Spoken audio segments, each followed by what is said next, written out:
Halo, assalamualaikum.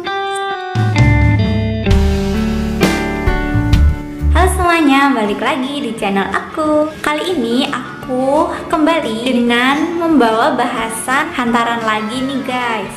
Jadi aku tuh banyak banget request dan juga DM tentang seperti apa sih hantaran yang dipersembahkan atau yang dikasih untuk calon mempelai laki-laki. Nah, buat yang pada bingung sebenarnya barangnya yang cocok untuk kita bawa sebagai isi seserahan kepada pihak laki-laki itu isinya apa aja sih kak?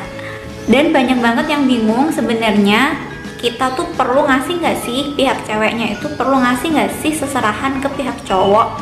Nah, kalian pada penasaran kan? Kalau gitu stay tune terus dan nonton videonya sampai habis ya. Yuk langsung aja ke videonya. Nah, kali ini aku mau ngebahas nih tentang hantaran atau seserahan yang diserahkan kepada pihak laki-laki. Memang sebenarnya untuk seserahan ataupun hantaran itu kan memang identik diberikan kepada pihak perempuan ya guys. Tapi nggak menutup kemungkinan biasanya acara lamaran itu dilakukan 2 kali di 2 tempat. Untuk yang pertama itu pada saat pihak laki-laki datang ke pihak perempuan. Nah, biasanya pihak perempuannya itu memberikan balasan atau memberikan jawaban dengan berkunjung ke pihak laki-laki. Pada saat itulah hantaran untuk pihak laki-lakinya diberikan atau dibawa. Sebenarnya hantaran itu penting gak sih kak? Atau kita sebenarnya kalau nggak bawa itu gimana sih kak hukumnya? Nah, kalau seserahan itu yang diberikan pihak laki-laki ke pihak perempuan itu tuh sebenarnya kayak tujuannya tuh kayak nunjukin gitu loh bahwa pihak laki-laki atau mempelai laki-lakinya itu memiliki rasa tanggung jawab, membuktikan kesanggupannya untuk mencukupi kebutuhan sang calon istri. Kayak gitu sih sebenarnya ya filosofinya. Nah, kalau kamu mau ngasih seserahan juga ke calon kamu, kalian gak usah bingung barang apa sih yang pantas atau yang bisa dibawa atau dijadikan isi untuk hantaran. Aku mau bahas dulu nih yang paling penting. Yang pertama, apakah memang hantaran itu perlu dibawa atau enggak? Nah, jawabannya bisa kalian diskusikan dulu sama pasangan kalian atau sama keluarga. Kalau misalkan acara lamarannya hanya dilakukan 1 kali di rumah pihak perempuan, kalian nggak perlu sih nyiapin untuk seserahan yang akan diserahkan kepada pihak laki-laki. Tapi ada juga ketika acaranya itu diselenggarakan di satu tempat, di tempat pihak perempuan, ada juga yang menyiapkan seserahan juga sih untuk pihak laki-laki. Itu sebenarnya opsional ya guys. Kalian harus mendiskusikan ini dulu sama pasangan kalian. Semuanya itu berawal atau bermula dari kesepakatan kedua belah pihak.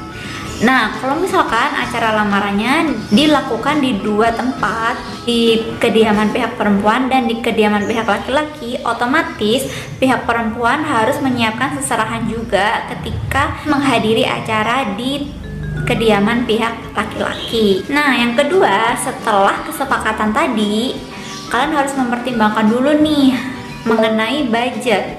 Kalau memang ada budget untuk mempersiapkan seserahan kepada pihak laki-laki, ya it's okay, kalian mau belanja boleh-boleh banget. Nah, yang ketiga, kita masuk ke mempersiapkan apa aja isi seserahan untuk pihak laki-laki.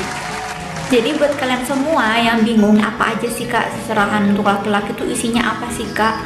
Kita harus ngasih apa sih kak? Kita harus bawa apa sih? Nah, kalian gak usah bingung.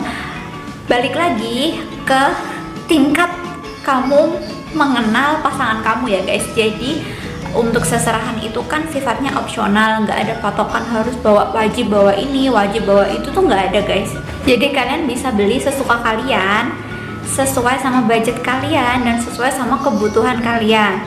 Nah, selama ini tuh kalian kenal sama pasangan kalian tuh kayak gimana? Apa sih yang biasanya dipakai? Apa sih yang dia perlukan? Apa sih kebutuhannya dia, apa sih keinginannya dia. Pasti kan kalian sedikit banyak udah tahu ya, dan juga udah mengenal kayak apa sih, seperti apa sih hal-hal yang disukain sama pasangan kamu. Aku mau share benda-benda apa atau barang-barang apa yang biasanya dibawa sama klien aku yang akan diserahkan kepada pihak laki-laki. Adalah yang pertama, biasanya parfum, itu biasanya ada. Kemudian sepatu dan kaos kaki, bisa sepatu kerja, bisa sepatu kasual, bisa sepatu olahraga, terserah sesuai dengan kebutuhan pasangan kamu.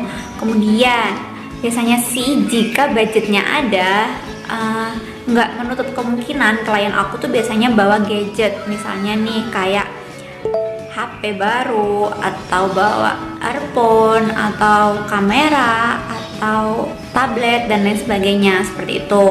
Ada juga yang mereka tuh bawa kayak baju dan juga celana. Kalian bisa bawain baju kerja. Kalau misalkan memang pasangan kalian tuh kerja kantoran, kalian juga bisa bawain baju main atau baju kasual gitu, terserah sesuai kebutuhan aja.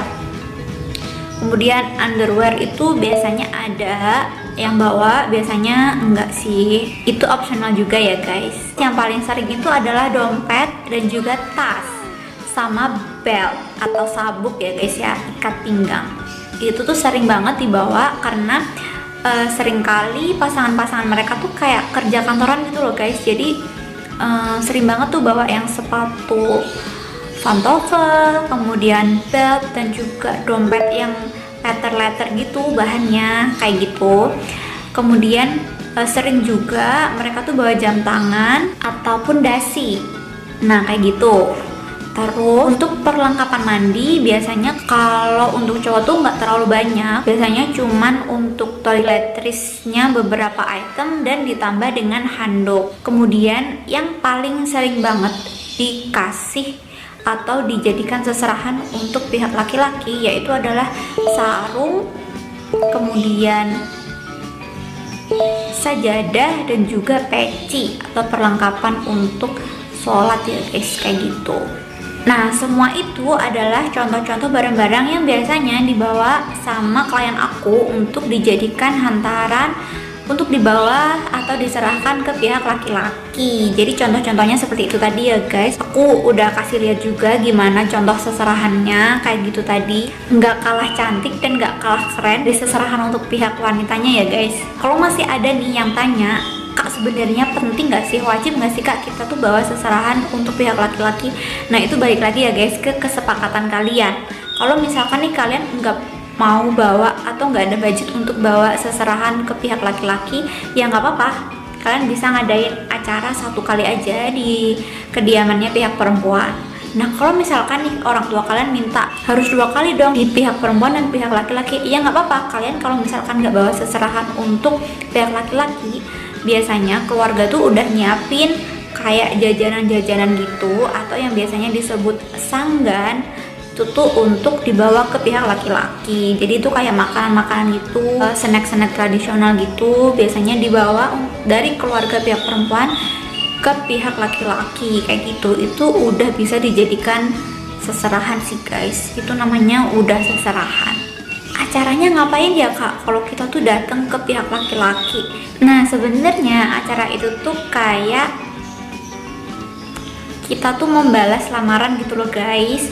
Jadi pihak perempuan membalas lamaran dari pihak laki-laki, atau bisa juga pihak perempuan memberikan jawaban ke pihak laki-laki. Maka dari itu keluarga perempuan datang ke kediaman pihak laki-laki untuk memberikan jawaban atau memberikan tanggal untuk acara akadnya, seperti itu.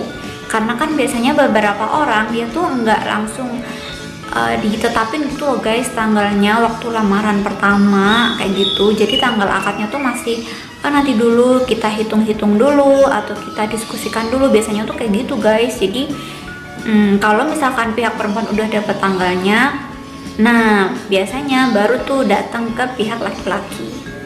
Nah guys, jadi itu tadi ya seserahan untuk pihak laki-laki. Buat yang masih bingung, kalian komen aja di kolom komentar. Insya Allah aku jawab satu persatu. Dan kalau kalian suka sama video ini, jangan lupa like dan subscribe ya guys. Sekian video dari aku. Semoga video ini bermanfaat buat aku dan buat kalian semuanya. Buat teman-teman yang mau mempersiapkan lamaran atau nikahan, semoga semua persiapannya dilancarkan dan kita semua sehat selalu ya guys. Oke, wassalamualaikum warahmatullahi wabarakatuh. Bye bye.